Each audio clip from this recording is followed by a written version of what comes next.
ప్రధాన కార్యదర్శిగా ప్రారంభించి అదే 2002లో రాష్ట్ర కార్యదర్శి 2004 నుండి 2020 వరకు ఉమ్మడి పశ్చిమ గోదావరి జిల్లా అధ్యక్ష ప్రధాన కార్యదర్శిగా పనిచేసి తదుపరి మరలా రాష్ట్ర అసోసియేట్ అధ్యక్షులుగా 2 సంవత్సరాలు, ప్రస్తుతం అధ్యక్షులుగా 2వ సంవత్సరం నడుస్తూ ఉంది. అంత సుదీర్ఘమైనటువంటి నాయకత్వం నాకు ఇచ్చినటువంటి ఉమ్మడి పశ్చిమ గోదావరి జిల్లా కార్యకర్తలందరికీ కూడా ఎప్పుడూ నేను రుణపడి ఉంటానని చెప్పి నేను తెలియజేస్తా ఉన్నాను. ఏ నాయకుడికైనా మండల స్థాయిలో 5-6 సంవత్సరాలు, జిల్లాలో 5-6 సంవత్సరాలు వస్తే అది పెద్ద గొప్ప అవకాశం. అటువంటిది కంటిన్యూగా 20 సంవత్సరాలు పశ్చిమ గోదావరి జిల్లా ప్రధాన నాయకత్వంలో పనిచేసే అవకాశం వచ్చింది అంటే అది పూర్వజన్మ సుకృతం, కార్యకర్తల ఆదరణ తప్ప వేరే కాదు. రాష్ట్ర నాయకత్వానికి కూడా వెళ్ళడానికి పశ్చిమ గోదావరి జిల్లాలో ఒకటే మాట, ప్రసాదరాజు గారు కానీ, నేను కానీ, నారాయణ కానీ, ఈ బ్యాచ్ మా ఫ్యామిలీ కానీ ఎప్పుడు కూడా రెండో మాట లేదు. మాట అనుకుంటే ఆ మాట కట్టుబడి సిన్సియర్గా పనిచేయడమే తప్ప వేరే ఆలోచన ఎప్పుడూ లేదు. అందుకంటే ఇతర జిల్లాల వాళ్ళకి ఈర్ష్యపడేలాగా పశ్చిమ గోదావరి జిల్లా శాఖలో పనిచేసాము అంటే అది కింద స్థాయి కార్యకర్తలు మా మీద పెట్టుకున్న నమ్మకం అని చెప్పి నేను తెలియజేస్తా ఉన్నాను. ప్రధానంగా చూస్తే నేను ప్రస్తుతం ఉన్న విద్యా విధానం మీద, పాలసీల మీద మాట్లాడాలంటే కరెక్ట్గా నాకు 2 గంటల టైం కావాలి. కానీ ఇది అంత టైం కాదు కాబట్టి షార్ట్ కట్లో ఏమేమి జరుగుతుంది, ఏం చేయాలి అనేది ఒక 10 నుంచి 20 నిమిషాల లోపలనే క్లోజ్ చేసే ప్రయత్నం చేస్తాను. ప్రధానంగా న్యూ ఎడ్యుకేషన్ పాలసీ అనేది ఇప్పుడు మీరు వింటున్నటువంటి, ఇప్పుడు జనరేషన్ వాళ్ళు వింటున్నటువంటి మాట. కానీ న్యూ ఎడ్యుకేషన్ పాలసీ అనేది ఎన్టీ రామారావు గారు ముఖ్యమంత్రి అయిన తర్వాత మొట్టమొదటిసారిగా అప్పుడు ఒక ఎడ్యుకేషన్ పాలసీ తీసుకున్నారు. అప్పటి వరకు ఒక విద్యాక్షేత్రంలో ఏపీఆర్జేసీ మాట విన్నాం కదండి మనం. ఏపీఆర్జేసీ ఇప్పుడున్న తరాలకి ఎవరికైనా లేటెస్ట్ జనరేషన్ వాళ్ళకి ఏపీఆర్జేసీ స్కూల్స్ గురించి కానీ, కాలేజెస్ గురించి ఎవరికి తెలుసా? చాలా తక్కువ మంది తెలుసు, తెలియదు కూడా. అంటే ఆంధ్రప్రదేశ్ రెసిడెన్షియల్ జూనియర్ కాలేజీలో సీట్ సంపాదిస్తే ప్రాంతీయ వార్తల్లో ఈరోజు ఏపీఆర్జేసీ ఫలితాలు విడుదల, ఇందులో పలానా కిరణ్, పలానా సాయి, పలానా శ్రీనివాసు, పలానా వాళ్ళు, శామ్యులు, వీళ్ళు ప్రథమ, ద్వితీయ, తృతీయ స్థానాలు వచ్చే వార్తల్లో చెప్తే ఆ పేరు విని ప్రపంచాన్ని జయించినటువంటి ఆనందం పొందేటువంటి సందర్భం నుంచి ఈరోజు 1, 1, 1, 2, 3, 5 ర్యాంకులన్నీ మాయే, ఇవన్నీ మాయే అని చెప్పుకునే కార్పొరేట్ సంస్థల ఓదరగొట్టు ఉపన్యాసాలు, ఓదరగొట్టుడు అవి అడ్వర్టైజ్మెంట్స్ అన్నింటి కూడా చూస్తూ ఉంటే చాలా చాలా బాధ కలుగుతారు. ఈ new education policy NT Ramarao టైంలో వచ్చిన తర్వాత అప్పటి వరకు ఎంసెట్లు గోల్ లేదు మనకి. ఏదన్నా మనం ఒక మెడిసిన్ సీట్ కొట్టాలంటే గుంటూరు వెళ్ళి, గుంటూరులో రవి కోచింగ్ సెంటర్ ఒకటి ఉండేది, అందులో కోచింగ్ తీసుకుని అందులోనే పక్కనే ఒక మెస్లో 200-250 రూపాయలతో మెస్ భోజనం చేసి రూమ్లో ఉండి చదువుకుని మెడిసిన్ సీట్లు సాధించి డాక్టర్లుగా అయినటువంటి పరిస్థితి నుంచి ఈరోజు కార్పొరేట్ వ్యవస్థ అంతా కూడా ఇంటర్మీడియట్ ఎడ్యుకేషన్ క్యాప్చర్ చేసి ఇంటర్మీడియట్ గవర్నమెంట్ కాలేజీలు కానీ, ఎయిడెడ్ కాలేజీలు కానీ మనుగడ లేని పరిస్థితి వచ్చింది. అంటే దీనికి ప్రయాణం ఎంత సుమారుగా 25-30 సంవత్సరాల ప్రయాణం తర్వాత ఈరోజు కనబడగలిగింది.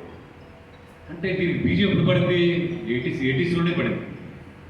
80ల్లో పడిన బీజం యొక్క ఫలితం ఈరోజు గవర్నమెంట్ జూనియర్ కాలేజీలు కానీ, గవర్నమెంట్ డిగ్రీ కాలేజీలు కానీ, ఎయిడెడ్ కాలేజీలు కానీ, మనం చదువుకున్న కాలేజీలన్నీ మూతపడి వెలవెలపోతూ ఉన్నాయంటే దీనికి బీజం 25-30 సంవత్సరాల క్రితం పడింది.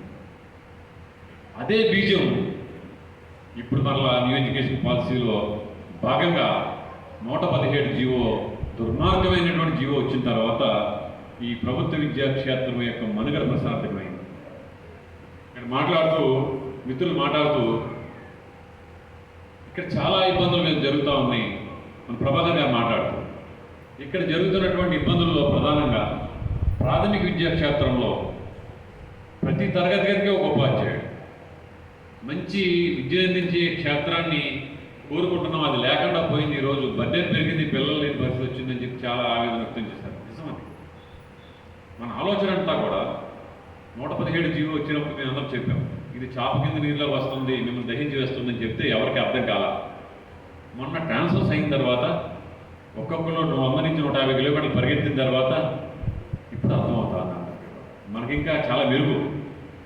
కర్నూలు జిల్లా చూస్తే, చిత్తూరు జిల్లా చూస్తే 200 కిలోమీటర్లు కర్ణాటక బార్డర్, తమిళనాడు బార్డర్కి వలస వెళ్ళిపోయినటువంటి పరిస్థితి. ఒక వలస కూలీకి, ఒక ఉపాధ్యాయుడికి తేడా లేని పరిస్థితి 117 జీవో తెచ్చింది అని చెప్పి తెలియజేస్తా ఉన్నాం. మొన్ననే ఒక ఉపాధ్యాయుడు ఫోన్ చేశాడు బాబు, పిల్లాడికి జువెనైల్ డయాబెటీస్ అని ప్రిఫరెన్షియల్ కేటగిరీలో ఎక్కడో ఇంటీరియర్ ప్లేస్ నుంచి వైద్యం చేయించుకోవడానికి వచ్చాడట. వచ్చి మొన్న నెల 15 రోజులు అయింది మన ట్రాన్స్ఫర్స్లో. ఇప్పుడు మళ్ళీ రేషనలైజేషన్లో అతను మళ్ళీ ఎక్కడికో పంపిస్తారు. ఎక్కడ దుర్మార్గం సార్. నేను 7 సంవత్సరాలు 8 సంవత్సరాలు ఇంటీరియర్ ప్లేస్లో కష్టపడి నా పిల్లవాడికి వైద్యం చేయించుకుని ఇబ్బంది పడి వచ్చి ఇప్పుడు మళ్ళీ రేషనలైజేషన్ పొమ్మంటున్న పరిస్థితి ఏంటి సార్ అంటే నిజంగా చాలా బాధాకరం. ఇటువంటి వ్యవస్థల్లో పనిచేయడం అంటే ఎంత ఉపాధ్యాయుడు మానసిక వ్యాధులకే గురవుతున్నాడు అంటే, మనం జాబ్ చార్ట్ తీసుకున్నట్లయితే 24 పీరియడ్ల నుంచి 30 పీరియడ్లు మ్యాండేటరీగా పనిచేసాం. 24 పీరియడ్ల నుంచి 30 పీరియడ్లు పనిచేసాం. దాని నుంచి ఈరోజు 36 పీరియడ్లు మ్యాండేటరీ చేసి 42 పీరియడ్ల వరకు పనిచేసే పరిస్థితి వచ్చింది. ఒక తరగతి గదిలో 45 మంది విద్యార్థులు ఉండేవారు. 40 దాటితే రెండో సెక్షన్ చేసుకునేవాడు. 60 మంది విద్యార్థుల వరకు ఒకటే తరగతి. 46,000 పాఠశాలలు ఉండేవి. వాటిని కనీసం 15-20,000 తీసుకురావాలని ఆలోచన. ఉపాధ్యాయుడి మీద వర్క్లోడ్ 36 పీరియడ్లు 42 పీరియడ్లు పెంచి ఒకే తరగతి గదిలో 60 మంది విద్యార్థుల నుంచి ఒకే మీడియం, తెలుగు మీడియమో తెలియదు, ఇంగ్లీష్ మీడియమో తెలియదు, ఒకే మీడియంలో తరగతి గదులు బోధించుకొని పాఠశాలలన్నీ కూడా మెర్జింగ్ పేరుతో జాబ్ తీసుకొచ్చి విద్యాక్షేత్రాన్ని అంత కాంపాక్ట్ చేస్తూ బోధనేతర పనులు యాప్ల యొక్క భారాన్ని ఉపాధ్యాయుల మీద నెట్టుతూ మరి ప్రవీణ్ ప్రకాష్ గారు వెళ్ళి అనేక లోపాలు చూపిస్తూ ఉన్నారు. ఓకే, లోపాలను సరి చేసుకోవడానికి మీరు ఎల్లవేళ వీఆర్ వెల్కమ్, ఎప్పుడు వెల్కమ్ చేస్తున్నాం. కానీ ఒక ఉపాధ్యాయుడు 7 పీరియడ్లు బోధించిన తర్వాత ఉన్నది ఒక పీరియడ్ కాదు.